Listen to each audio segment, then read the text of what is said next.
Bienvenidos to Merendiando, part of Radio Luna Theater. For today's episode, we have our first interview with some of the artists from the Rutas Festival. And to co-host this episode with me, here it is, my talented, amazing co-producer, Lucia Linares. Hello! I'm so happy to be part of this season of Radio Luna Teatro.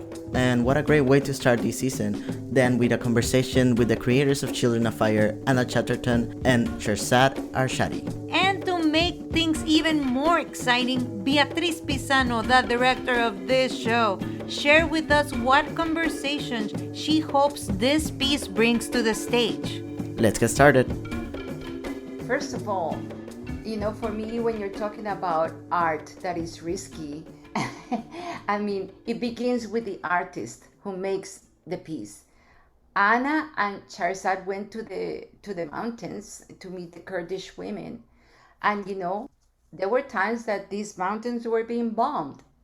And these two women went there to get to know more about these women, to get these interviews with these women so that they could tell the story to the world about these amazing Kurdish women who are fighting for all of us, really. So for me, it starts, I remember one of the days, the political pieces, I don't know if I want to use the word, but let's use the word, but these pieces that are very committed and they're based on truths that are happening right now in the world and issues that affect the world.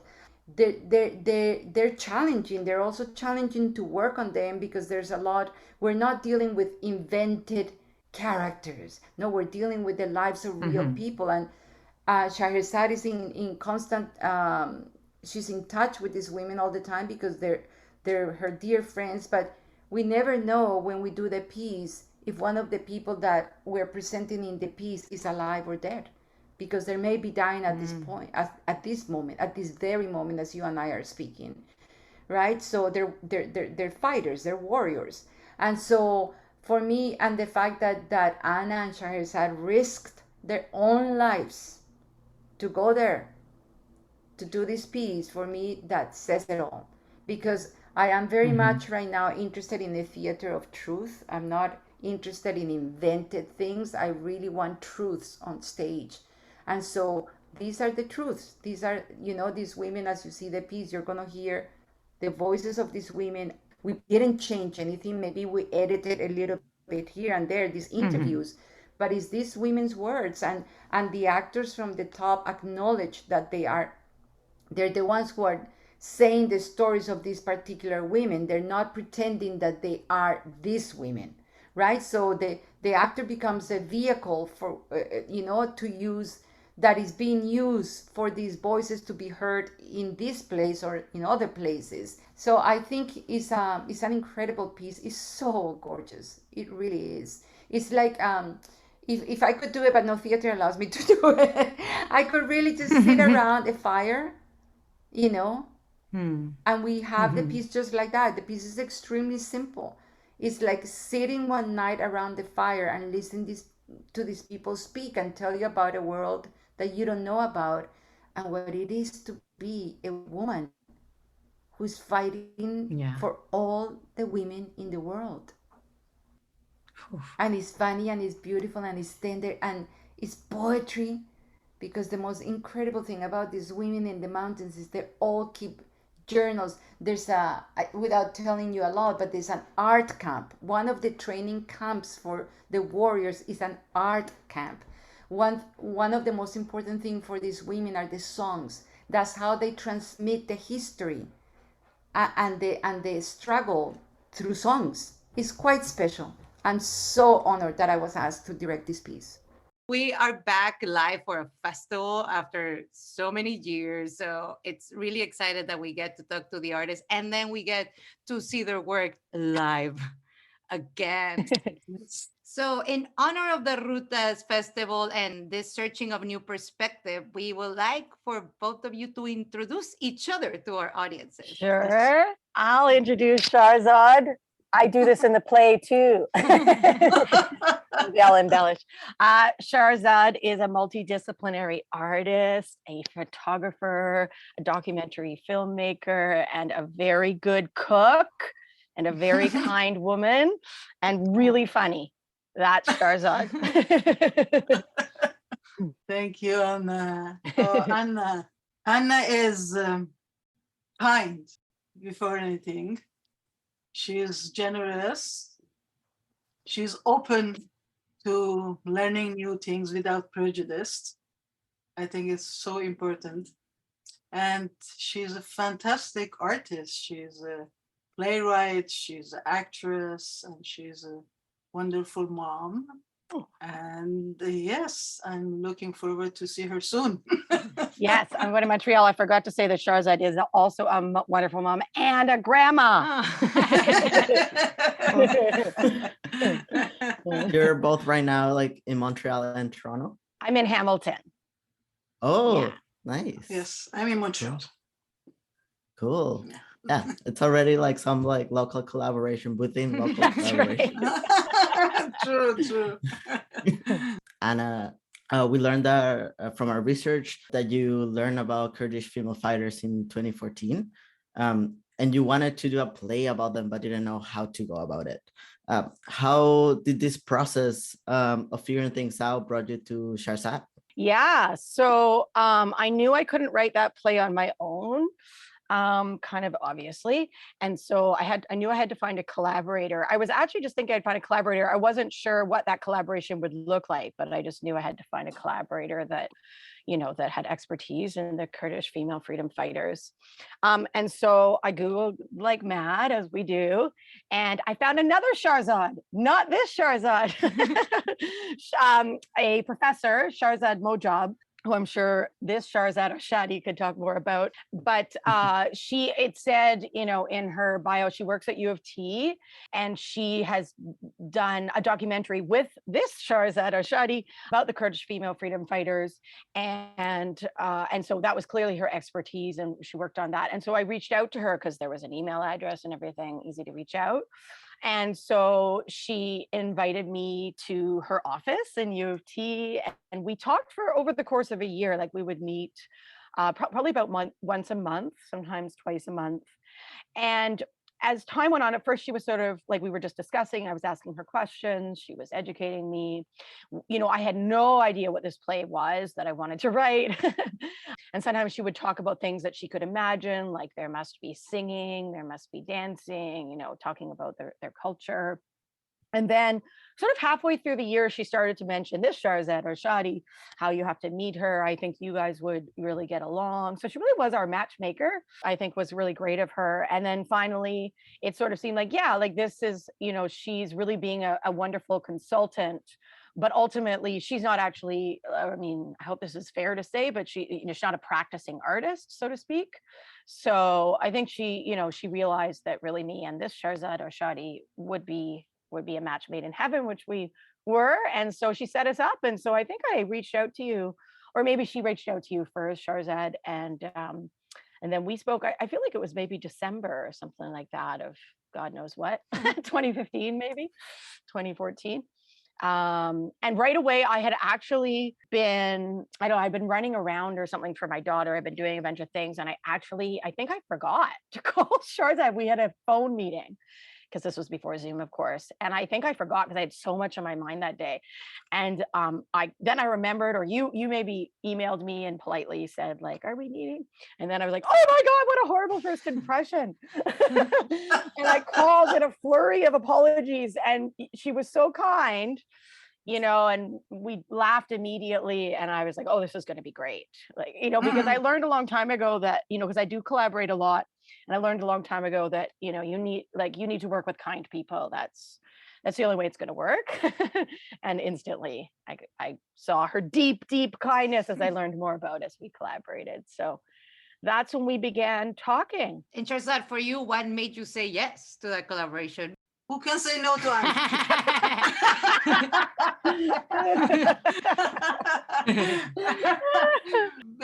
Beside that, Kurdish history is very, very important for me. It's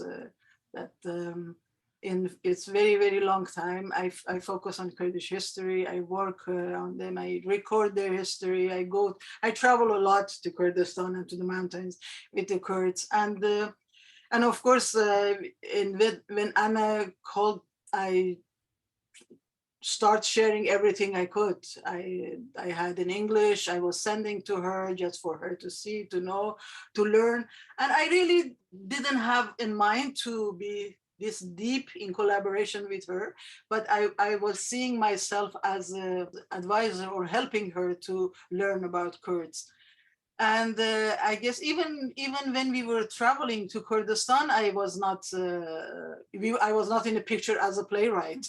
Yeah, we didn't know what it was going to be. Yeah. No, we didn't know, and I was just wanted for Anna to share everything I know, to share everything that, because the subject she wanted to touch for me was and is very, very important. And I guess then in one point of conversation, how many hours and times we had phone conversation, as Anna said, there was not a Zoom at the time.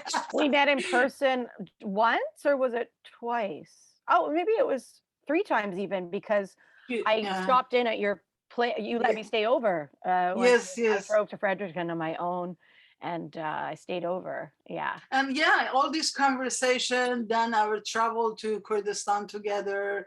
And I guess in one point, I was asking Anna, you have to be in the play. Yes. The play can't be without you. It's important you be in the play. Then I guess then I said, somehow, no, you no, have to you. be in the, if I'm going to be the play, you have to be in the play. You were there with me. Yeah. Yes, and I guess that's and also because Middle Eastern history, Middle Eastern politics and Kurdish politics is very, very complicated, and it's very easy for people who are new to it to make mistakes. I can make mistakes even. That doesn't, but I really. Another reason that I accepted with all the fear I had to to be part of this project, to be there to watch that as much as possible we don't make any mistakes about the history we are telling, about the women we are introducing to the others. Yeah, that's amazing. It seems like it's been a really long process, like starting from 2014. At what point did Nightwood came into play? Nightwood actually came in right from the very beginning. When I had the idea, that I wanted to investigate and explore these women, I thought, okay, how am I going to get money to do it? And I thought, I feel like this, it's a story about these strong, incredible, brilliant women. That really suits Nightwood.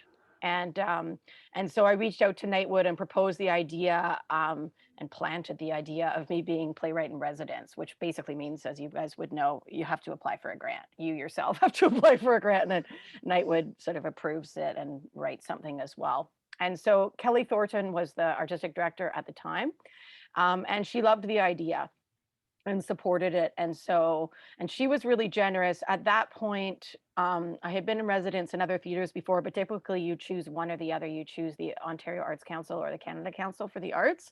And she let me apply to, maybe it was Ontario Arts Council first for a year, got the funding there, and then said, okay, now apply to Canada Council, so that I had 2 years of funding, which was really generous.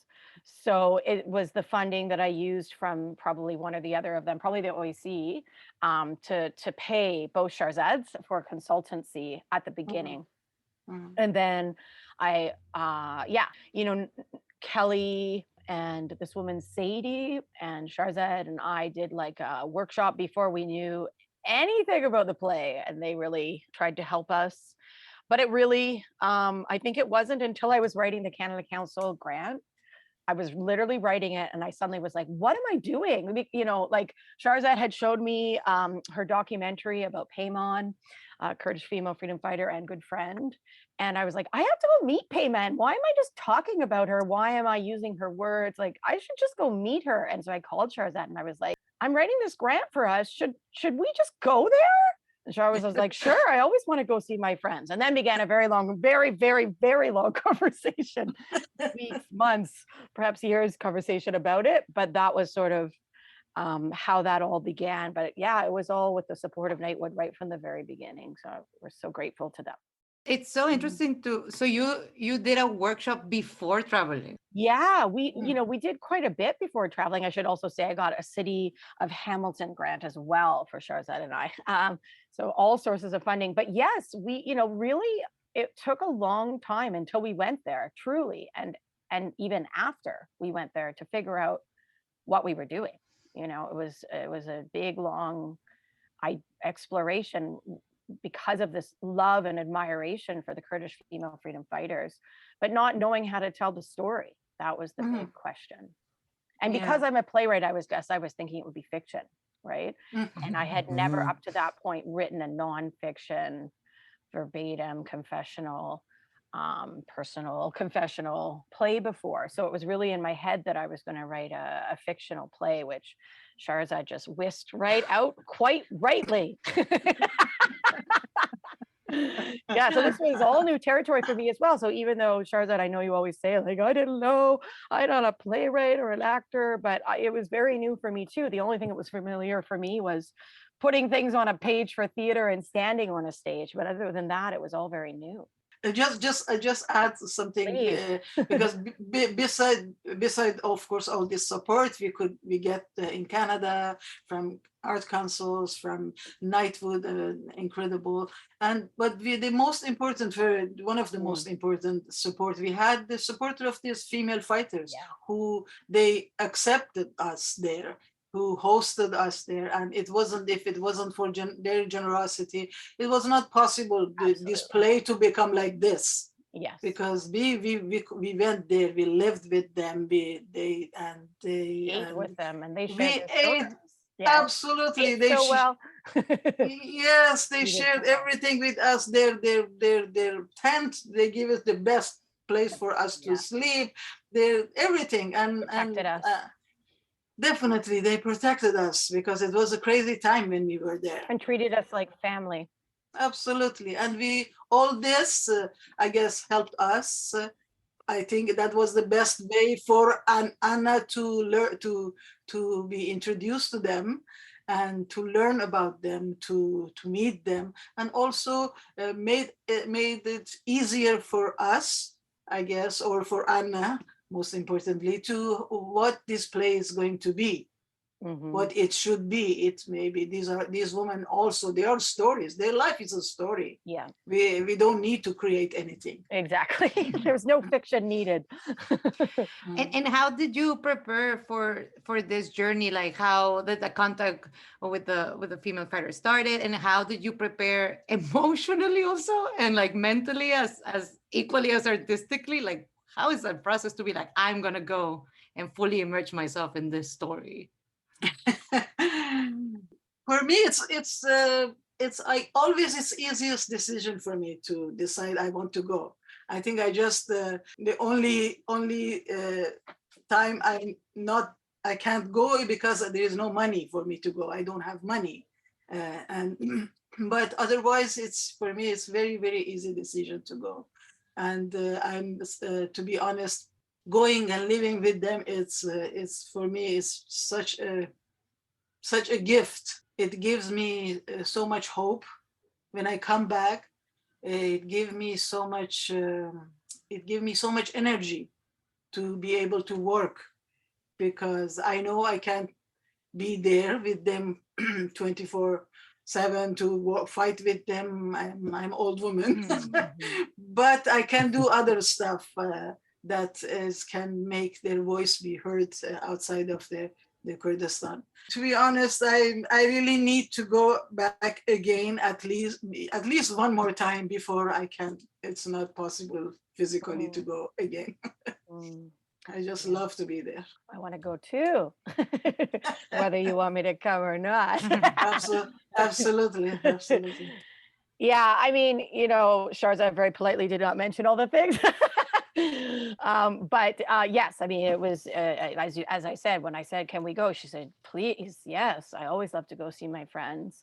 For me, at that moment, I was, very excited. I had learned so much about the women. I felt totally fabulous going.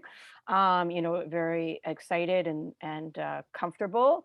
And then, when I told my family, even though my husband was the one who actually pointed me to the Kurdish female freedom fighters, he showed me the documentary. He said, "I think you should write about these women." Like he knew that I would be interested artistically in them. And so I have a lot of debt to owe him for that introduction to the idea. And encouraged when I came downstairs and asked him first. I said, "I'm writing this script. Should I go?" And he said yes. And then I think when the reality came, he's very, he's somebody who's very informed, perhaps too informed. And so he knew very much, that the Turkish government were bombing the Kurds in a way that most people don't know. And so he started to get scared for me, and so then that became very emotional and tumultuous because, we had written this grant, we got the grant.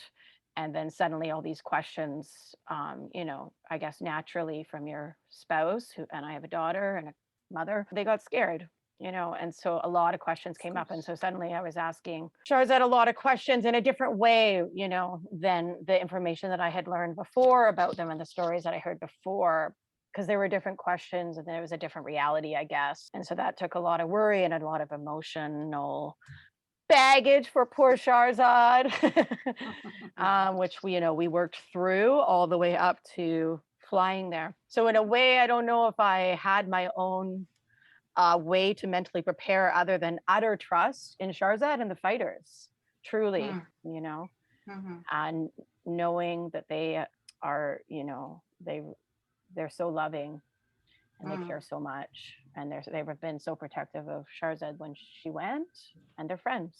We never not going, never accept the time that it was not physically possible to go. But other than that, we always wanted to go. And Anna never, many times I say, "Anna, if you don't want to go," and she was protesting, "No, I want to go." And Shahrzad didn't want me to go, right? I mean, in a way, you didn't want me to go because, but in a way, you didn't want me to go because the other thing is that Shahrzad has never taken anyone with her to the mountains. It's always just been her own solo expedition and personal, artistic, and personal journey, right? And so that was very new because suddenly she felt responsible for me, particularly after all these questions from my family. So that was different. It's a difficult decision. Not difficult but it's always you feel responsible. Because if anything happened, you never know what can happen. Nothing happened to us. Nothing ever happened when I was there. But you never know. I guess I was lucky, and we were lucky. Nothing happened, but you never know. It's a war zone. And Shahrzad always says, like, she takes her own risks. That's her own decision. That's her own path. But she doesn't like to put other people in risk. I think it's very clear that, I mean, this whole process and this particular trip going to the mountains, like, had an impact, like, personally and artistically. And maybe if you can talk a little bit more about that, how, like, theater and these real life stories that you got to see in person and, like, shared together, what the impact that theater has in the world, and when you were there and after, like, when you left the mountains, like, how did it change? How did it reroute your story the way that you wanted to tell it? I think what was so incredible for me, Shahrzad had told me about a word. Dengbej. Yeah, I know the word. I just was trying to think, is there another word for the word? To say word? Yeah, Dengbej, which means storyteller.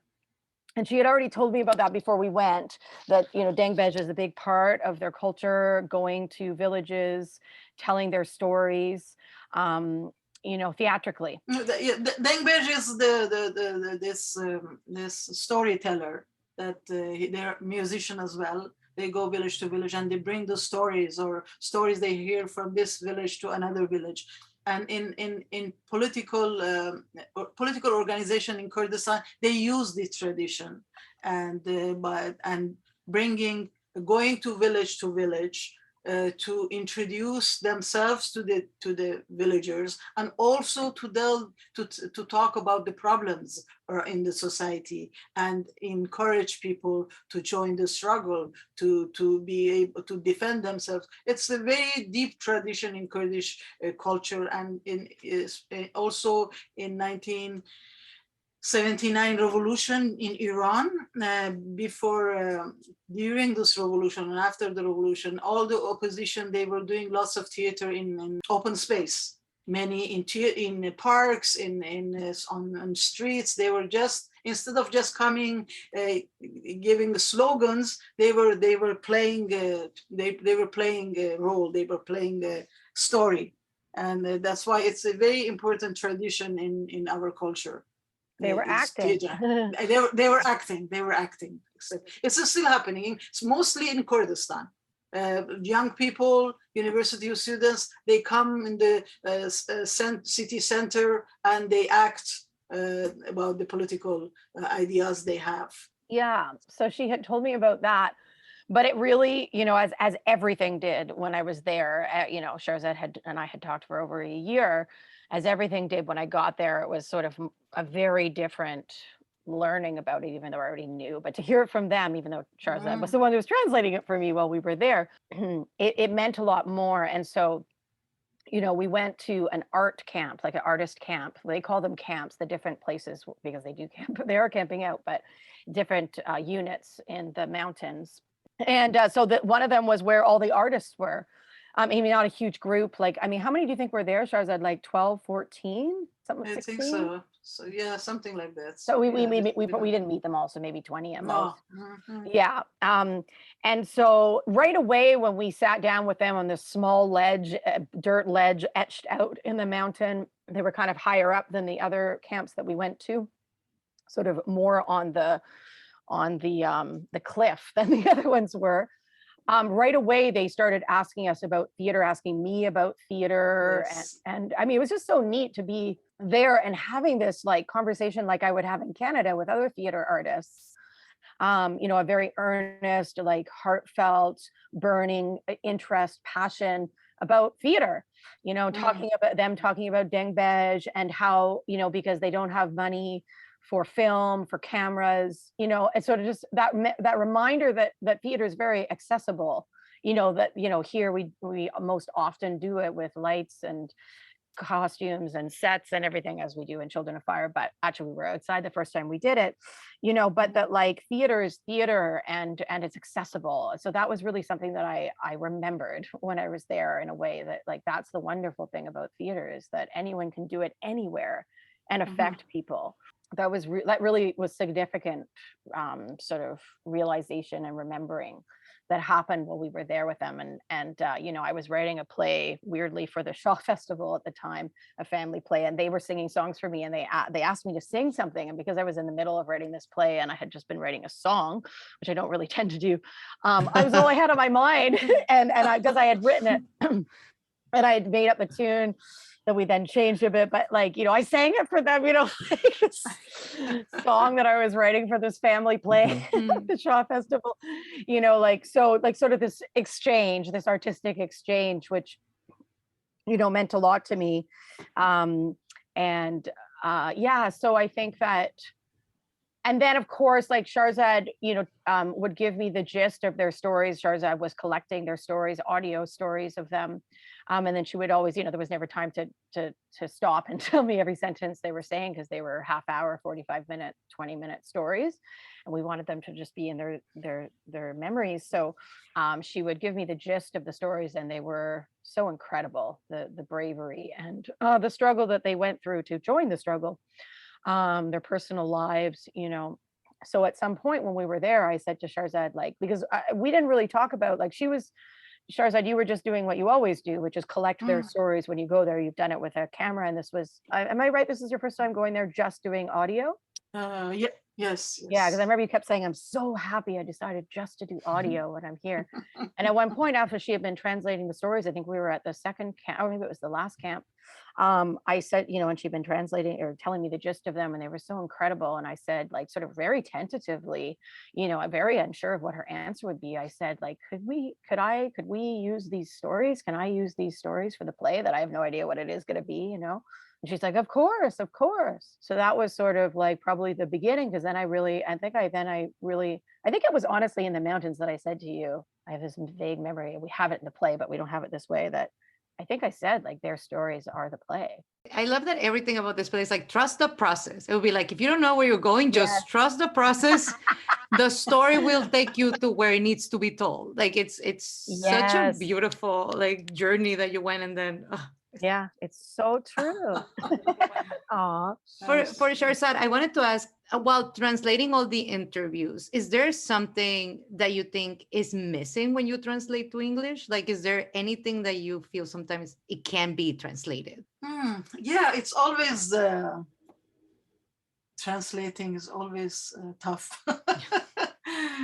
Big, but I guess I tried to be as honest as possible, because many times I really couldn't explain how do I translate this, and I was talking to Anna, and as I was explaining the feeling to her, and she was helping me to find the proper words for it. It's very difficult to, but that was a very important process, because the conversation we found the proper translation for the words they were saying, or for the feelings they were wanted to transfer to us.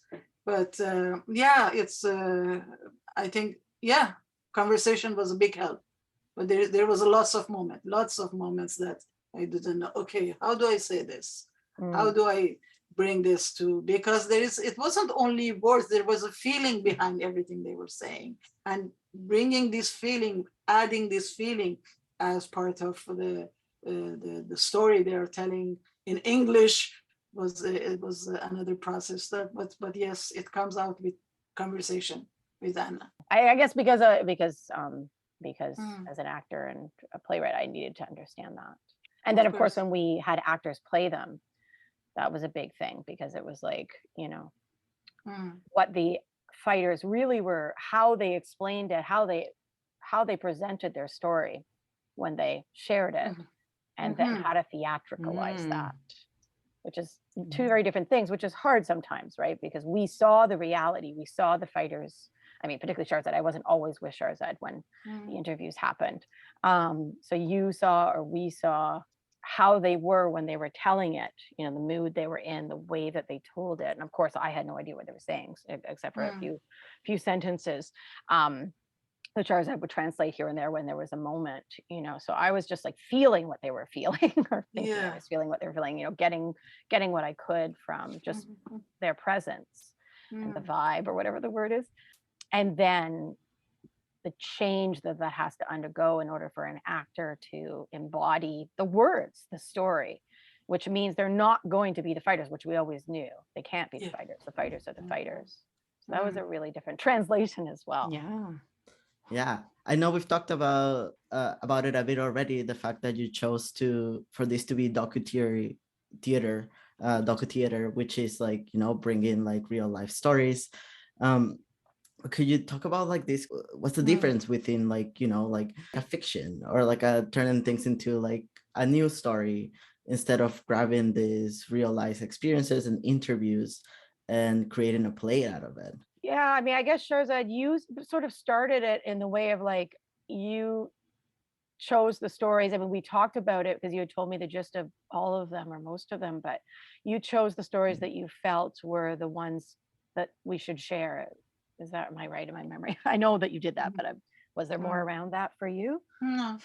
Did you know? I'm trying to remember. Did you know immediately? I think you did. I know we talked about it in different times, like in the mountains and the plane ride, etc. After, it seems like you always kind of knew which ones we should use. Is that right? I think we also talked about it a little bit because I was giving each time this little resume about Yeah, little the synopsis. in synopsis of what the interviews I had, but also it was, I guess it was right from the beginning, was our connection with these stories Yes, for and the both of women. us, Yeah, and the women, absolutely. For us,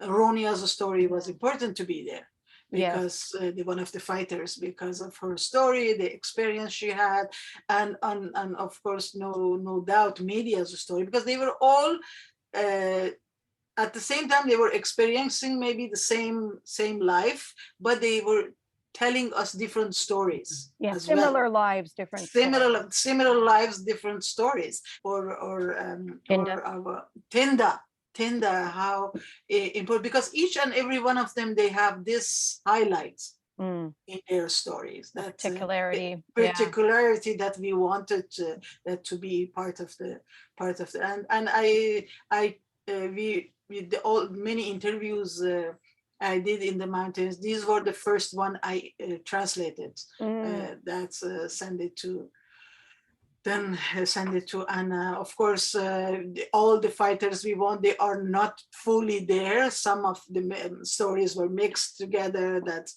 in one character, but we try to have the one we are deeply in love to have their story there.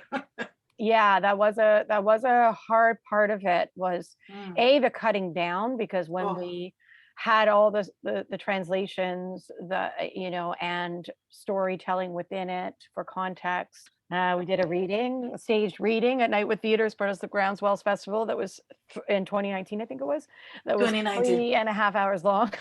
Yes. That Shahrzad and I were not in as actors, but our characters were in at the time. We tried having actors play us, and then it was decided we should just play us. And so then Beatriz Pizano, our wonderful, brilliant director and dramaturg, came on board, and it, was really like, if we're going to do this in a park, which we had all kind of agreed on because it made sense, because the fighters live outdoors, it's going to be really hard for people to sit for 3.5 hours. So then it was decided, no, like Bea was like, it needs to be an hour. And so it was heartbreaking, particularly for Shahrzad, I know, a very emotional journey to cut down their stories and distill them down to the genesis of their particular story that we wanted to highlight, as Shahrzad said. And then sometimes mixing their stories together or details together in order just to get that sentiment across to the audience. It was challenging and joyful and emotional playwriting experience, extremely different from fiction, because you're just making it up.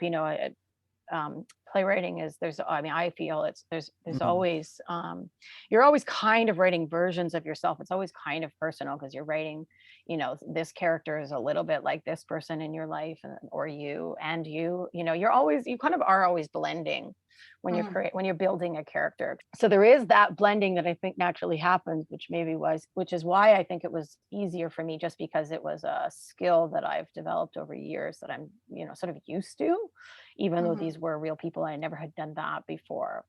But the blending of stories in order for the same goal, which is to share impactful, emotional, with high stakes story, that all those technicalities, I'm trying to think of the right word, but skill set is kind of the same. And Shahrzad is a storyteller, though not a playwright per se, except for now. Until now. But you are a storyteller. You have performed. You have done storytelling performances where you've performed. So Shahrzad is sort of natural at that. So it wasn't like that part was a struggle. But it is very different to be very aware that we want to honor these women. And I think that's what was so hard, was cutting their stuff, was that, are we dishonoring them? That's so important to us, that the real women are there, because on stage, because they can't come from Kurdistan and come on stage and tell it themselves the way we are doing, Shahrzad and I personally. And so it's a big responsibility to get it right. I think the responsibility is very different from the fictional, to answer your question, to the docu stories. You feel this very intense responsibility. All this thing you said is true. And for me, it was really tough. It wasn't to act myself. It is Was hard. very, it, I found it hard it too, is, just to say. yeah. I guess I don't know if it wasn't for Anna's support and if it wasn't for Bea. She's just an incredible person. She's an Yeah. incredible artist. She is just so generous, so beautiful, and I don't know if it was any other person beside Bea I could have do with this. Mm. She was constant. I know she's a brilliant actress, and she was always saying, "Oh, it's hard for me too to play Yeah, myself." so I know humble. she was always telling me. Mm. I know she was telling me this because she wanted to encourage me to do. But it was just she was just brilliant, and she made this play. I think the way we are now. I Mm. think it's because of her so much. Absolutely. Yeah, Absolutely. it's just gorgeous. It's I was for each sentence I was crying. Yeah, yeah. Like I she don't. said, it's like a dagger in my heart each time we Yes, cut a line. I don't want it to be cut, but she was just so fantastically bringing things up, that changing things, and I can't say enough how grateful I am to have Bea as a director for this play. It was a true honor, you know. I mean, I knew Bea Mm, for a really long time. This is, you mm, know, I've been in theater forever in Toronto, so we were always, you mm, know, circling each other. And I worked with Trevor Schwellnus a bunch of times on my own projects. So I guess she saw my work a lot. But you know, it was just such a privilege to be in the room with her because she brings such a wealth of experience in a way that a absolutely. lot of people don't, even theater people who have such a wealth of experience, do not have that Mm, kind of experience that, you know, parallels this mm, story and parallels the experience of docudrama, you know, like so she really, you know, she taught us a lot too, absolutely. like, you know, Absolutely. while she was directing, because she would bring in all these anecdotes about her experiences with child soldiers and, you know, Mm, all these different stories that she would tell us. mm, It was a real learning.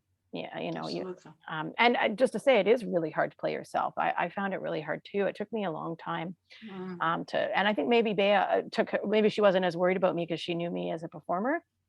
But because she knew me as a performer, maybe that almost got in the way because, you know, I've kind of known a bit maybe for doing comedy, like for doing dark comedy and having comedic timing and so that's what she had seen me in the work with Trevor Schwellnus in particular. And so I think at first she said, like, she was directing me that way, knowing that I can do that comedy.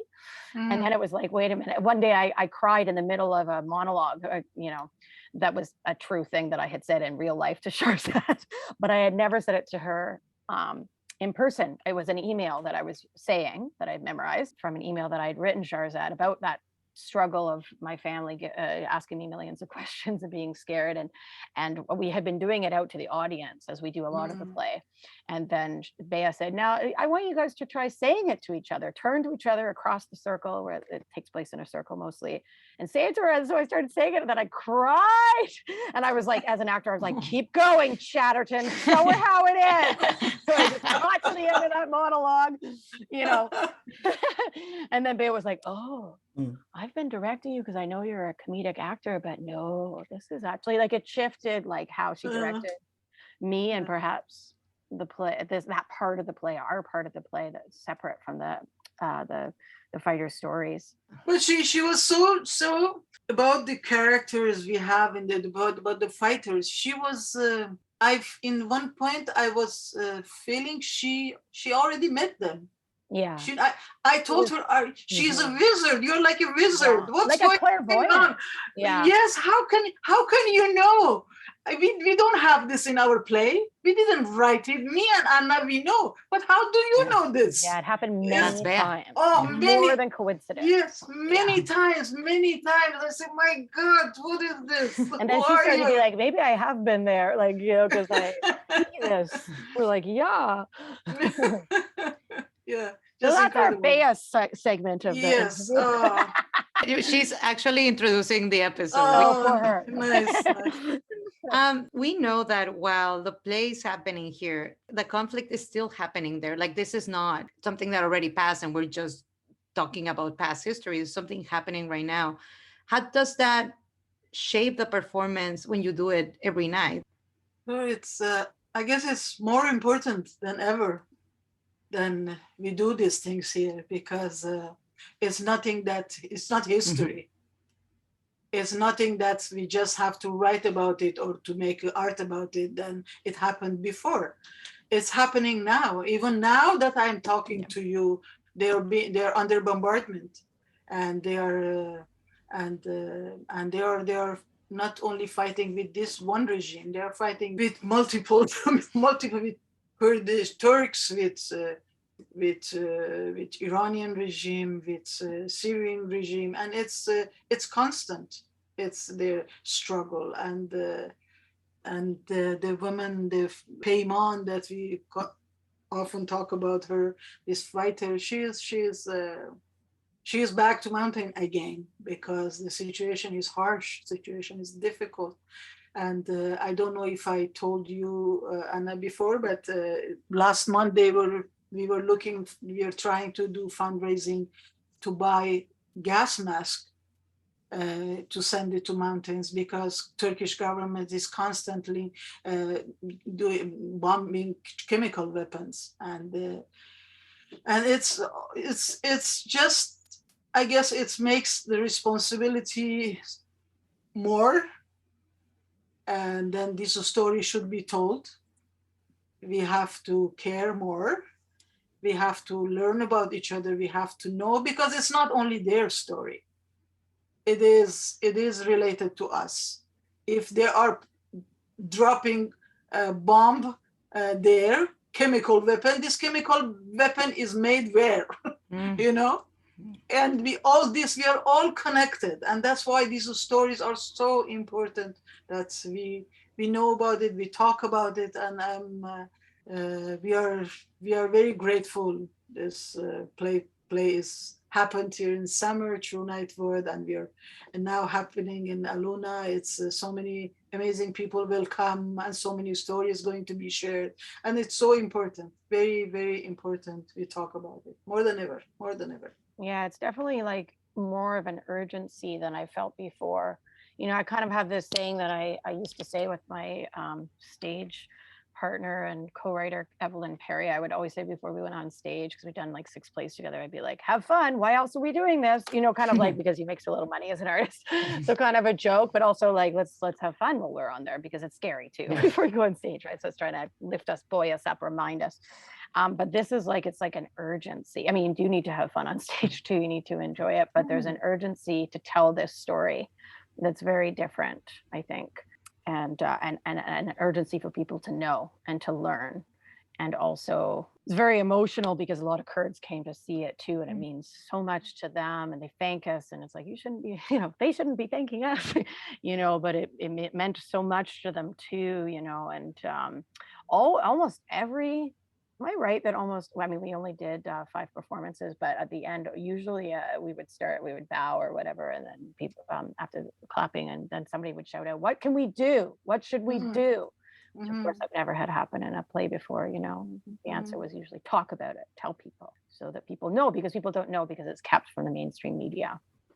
I think, like, for me, like, something as an audience member, the title of a story is what attracts me into like learning more about it, and Children of Fire is quite a striking title. Could you talk a little bit more about it, like the meaning behind it? How did you end up naming this whole story Children of Fire? Was Shahrzad's suggestion. Yeah, you should explain it. No, go ahead. Well, I was just going to say that Medya, one of the fighters' stories, a big, long, important story that and character, so to speak, that is in the play. She talks about it towards the end of her quote unquote monologue. I guess because they are children of fire. They are, and they are the old religious in Kurdish, and Kurds are very respectful to fire. I think the fire is very sacred, because it can make you warm, it can cook your food, it can be kind to you, but if you do disrespect, it can burn you. And then it's, I guess that's why also, because because of the respect so much they have into fire, and fire is strong. They and media call themselves, say, we are children of fire. She said, "Fire is our God." Fire is our God, and we are children of fire. And we took it from there. It couldn't be a better name for that. So Rutas was born out of the desire to bring art from across the Americas to Toronto, to encounter new perspectives, voices, and ideas, and to engage in conversations about arts and human rights.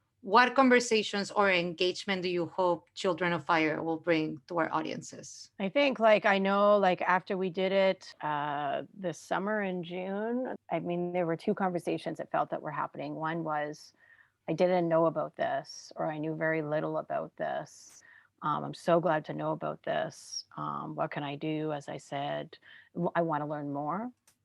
And then the other conversation was from the Kurds. They're like, this is our story. This is my story. This is the exact same thing that happened to, Tinda happened to me.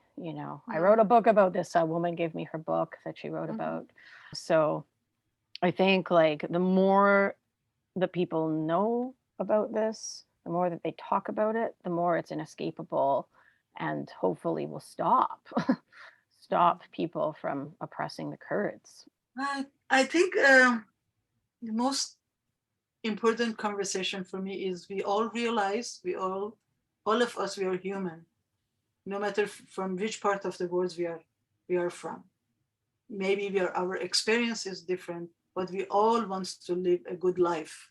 We all want to live a peaceful life, and this peaceful life will come only if we learn about each other. If we know about each other's misery, if we know about oppression is happening to our nations, to our people, this is the only way. And I guess this play, and I'm sure many plays in Aluna, they are having the same ideas, to bringing stories that maybe others will not talk about, and also to show we are together. We have to be united as a humanity to be able to bring the change, because we can't do it separately. It's this hand is with 5 fingers can do something. Otherwise, it's not going to happen. We can't do anything. And I think this is the most important conversation for me, that we realize, first of all, we are not alone. And second, that our unity can bring changes. Otherwise, we can't do anything. Last but not least, every episode, we ask our current guests to post a question to the next guest, so we can keep the conversation going across practice and across borders. What would you like to ask to our next guest, who is another artist from the Rutas Festival? And this is our first question, so you're starting the conversation. I would like to know, how did you start doing theater? What led you to theater? Another question? Yes. What do you want to know? How kindness play roles in your art?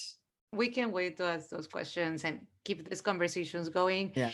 I encourage you, if you see other artists in the festival, maybe ask them in person. That would be a great way to start the conversation. Lovely. Thank you so much for coming. We can't wait to see the play, and we can't wait to see you in person. Also. Yeah. In real life. Check out the Rutas Festival from September 22nd to October 9th. For more information, visit alunatheater.ca. Hope to see you there. We're speaking from Toronto. This is the traditional territory of the Haudenosaunee, the Anishinaabe, the Wendat, and Mississaugas of the Credit.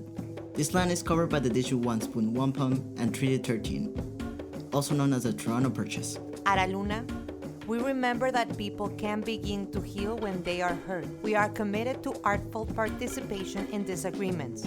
We are committed to unsettling ourselves towards connection, respect, and justice for all people who now live in this city, which has been a meeting place since time immemorial.